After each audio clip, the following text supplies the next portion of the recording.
In this tutorial, we will be trying out some basic commands in Git Bash. In previous video, we have seen how to install Git Bash and how to customize it. If you have not installed Git Bash until now, you can check out my previous video on Git installation and install it. It will marginally take up to 3 to 5 minutes, but trust me, it will be helpful in future. So let's not waste any more time and jump on to Git Bash.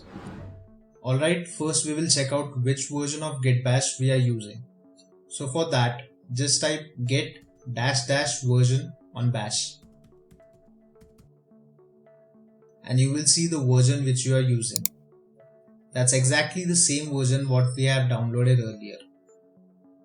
Now let's first create a local directory to store our files in that. So for that, type mkdir and your directory name that you want to give. So ABNIKS is our new directory and we will switch to that directory using cd and the directory name. cd is the abbreviation for change directory.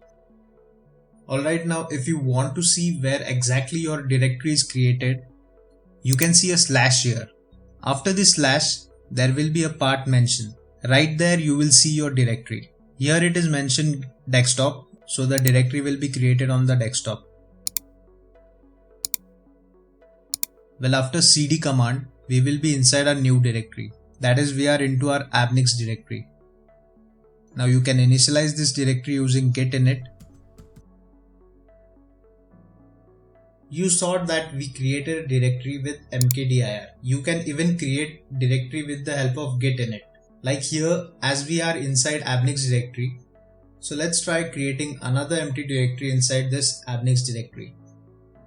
Just type git init and let's give a directory name ABNIKS test.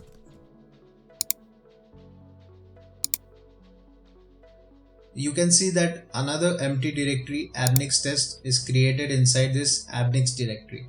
Now the point here is, what's the difference between mkdir and git init? Is that they both work the same way? Comment down if you know the answer. Alright, let's open this folder.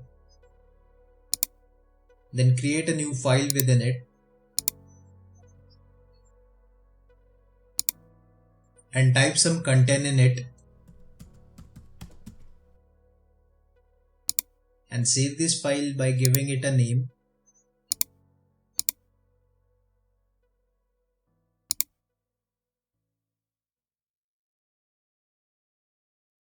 Let's suppose ABNIKS 12.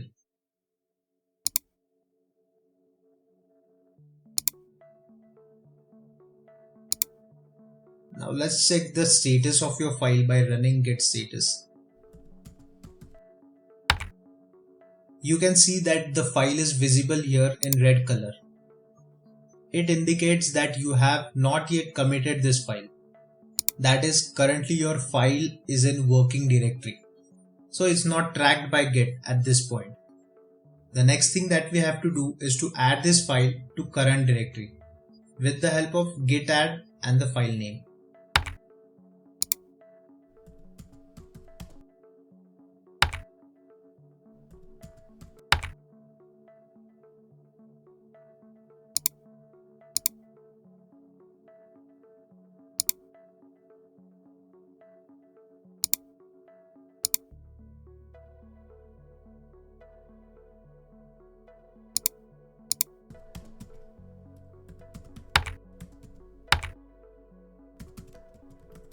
Now at this stage, you can say that your file is in staging area where the files are held for temporary basis.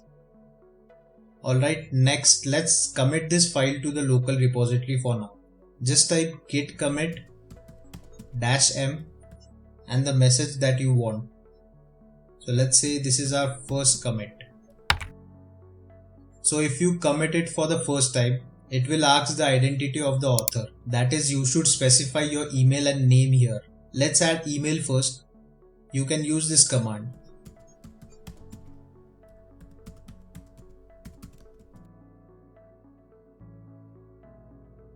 Here if you want this email to be global, you can specify global. But if you only want to specify for this particular repository, simply remove this global keyword. Same applies to the username. Now let's try to commit it again. So this is our first commit to the local repository, and finally we have made it. Now if you would like to see how to make this file visible on your server, for that we require GitHub account. Here GitHub will act as a remote repository to us. I mean, it will act as a server.